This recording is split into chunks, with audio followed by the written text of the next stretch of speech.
그 문건 내용을 보면 이제 예비비 확보, 그다음에 국회 관련 자금 차단, 국가 비상입법 기구 관련 예산 편성 등의 내용으로 구성되어 있는데 그때 당시에 그런 비상계엄 선포하고 나서 대통령이 증인에게 이 문건을 줄 때 이런 취지의 얘기를 하면서 문건을 주신 겁니까?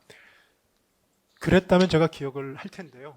당시에는 저는 사실은 저 문건을 이제 CCTV는 다른 장면이 나오기 때문에 저도 제 기억과 달라가지고 저도 상당히 당황을 했습니다만 그 저 문건의 내용을 제가 처음 봤던 제 기억으로는 그 한 2시간인가 3시간 지나서 제가 차관부한테 맡겨놓은 상태에서 기재부 간부회의 말미쯤에 차관부가 저한테 보여줬습니다. 그래서 제가 그때 문건을 봤는데 그때 내용을 보고 좀 내용 자체가 좀 조악하다고 그럴까요? 뭐 이런 생각을 했었습니다. 그래서 그때 저는 문건의 내용을 봤다고 기억을 하고 있었는데 그래서 문건을 본 시점에 대해서는 기억이 불완전한 것 같습니다. 그래서 대통령이 그때 주실 때는 제가 기억이 나는 거는 평소에 그러지 않으시는데 갑자기 기재부 장관 이렇게 부르시더라고요.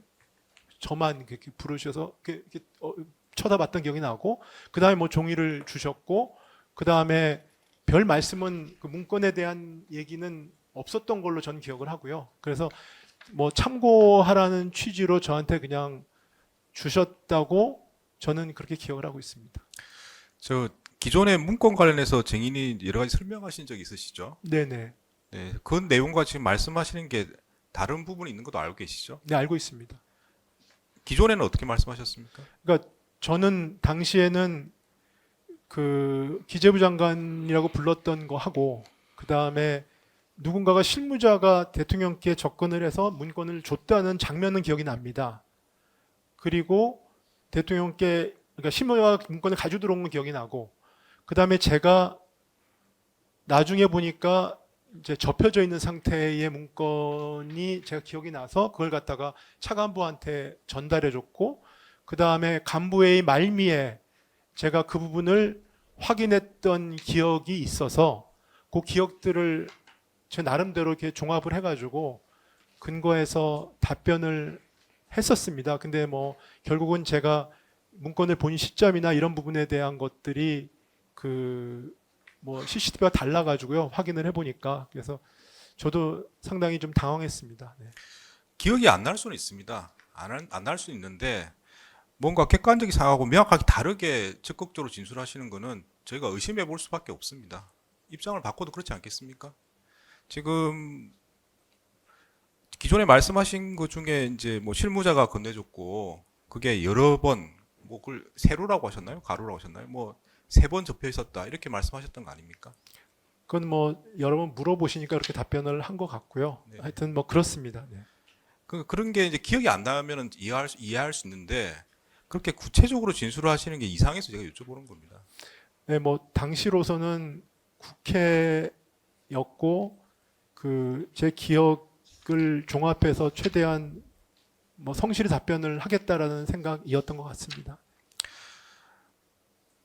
뭐 기분 나쁘게 생각하지 마시고요. 그렇게 답변하셨던 이유가 정인의 어떤 책임을 경감시키거나 아니면 그 당시의 정치 상황에 비추어서 예컨대 뭐 예를 들면은 뭐 대행 체제 유지하기 위한다든지 이런 다른 목적이 있어서 그렇게 대답하신 거 아닙니까?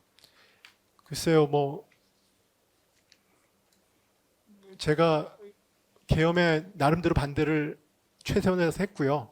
그 다음에 문건을 대통령이 계신 자리에서 문건을 받았다는 거는 다 인정을 했고요. 그다음 문건을 제가 또 자발적으로 제출했습니다. 그리고 저 문건과 관련돼서 저는 어떠한 행동도 하지 않았습니다. 그렇기 때문에 제가 문건을 본 시점이라든지 문건을 받았을 때의 어떤 상황에 대한 묘사를 제 기억과 달리할 이유가 저는 없다고 생각합니다. 제가 한 번 더 말씀드린 거는 뭐 기억이 안 나는 부분이 있으면 안 난다고 얘기하시는 건 제가 이해할 수 있습니다만은 그게 뭔가 적극적으로 반대되는 내용이면 의심할 수밖에 없다고 제가 말씀을 드린 네, 겁니다. 그래서 알겠습니다. 여쭤본 거고. 네, 네. 네. 예, 계속 질문하시죠. 네, 조금 더 재생하겠습니다. 이제 받으시고 문건을 좀 읽어보시고 피고인도 이제 고개를 돌려서 문건 내용을 같이 보는 모습이 확인이 됩니다. 그 사항 묻겠습니다. 그러면 이제 뭐 어쨌든 피고인도 이제 경제 관료 출신이시니까 증인하고 그러면 이 문건에 대해서 서로 대화를 하거나 이야기를 나누신 적은 있습니까? 문건에 대해서 대화를 나누거나 얘기를 나눈 적은 없고요. 뭐 제가 좀 말씀을 많이 해서 죄송합니다만 저 당시 상황은 대통령이 계엄을 선포하고 올라왔기 때문에 진짜 상상도 할 수 없는 일이 벌어진 거 아니겠습니까? 충격이 있었는데 저 때가 외환시장이 열려 있습니다. 외환시장이 새벽 2시까지 열려 있습니다. 그래서 저는 뭐 총리께서도 그러셨겠지만 외환시장 걱정을 너무 많이 했습니다. 그래서 지금 우리가 상상할 수도 없는 계엄이 있기 때문에 우리의 어떤 시민과 경제나 시장에 미칠 충격은 가늠조차 할 수 없는 상황이었거든요. 그래서 제가 시장을 확인을 해봤던 이제 핸드폰으로 확인해 보는데 아직도 기억이 나는 게 선포 때부터 10분 단위로 10원씩 올라가고 있었습니다. 환율이요. 그래서 제가 저 당시는 뭐 제가 그 반대를 했고 상상할 수 없는 상황이기 때문에 좀 개인적으로 이런 말씀드리긴 뭐하지만 그 대적견실 상황에 대해서는 저는 좀 그거보다는 밖에 외환시장 상황에 제가 집중이 돼 있어서 몸은 뭐 저기 있었지만 생각은 모두 거기에 가 있었습니다. 그래서 제가 아마 총리께 무슨 말씀을 드렸다면 지금 시장 상황이 이렇습니다. 내지는 그리고 제가 대통령이 말씀 중인데도 전화로 F4A를 소집을 했습니다. 그랬던 이유는 이거는 외환시장에 대한 안정조치가 시급하다. 그래서 제가 아마 뭐 CCTV에도 나옵니다만은 제가 끝나자마자 빨리 나가거든요. 모든 것들이 당시에는 밖에 시장 안정 조치만 하겠다는 데 집중이 되어 있었기 때문에 제가 굳이 첨언을 해드리면 저 상황에 대한 어떤 저의 인식이나 집중도가 글쎄요, 지금 생각해 보면은 저 상황에 대해서는 제가 집중을 하지 않았고 밖의 상황에 집중을 했던 거 아닌가라고 저는 설명을 뭐 드리겠습니다.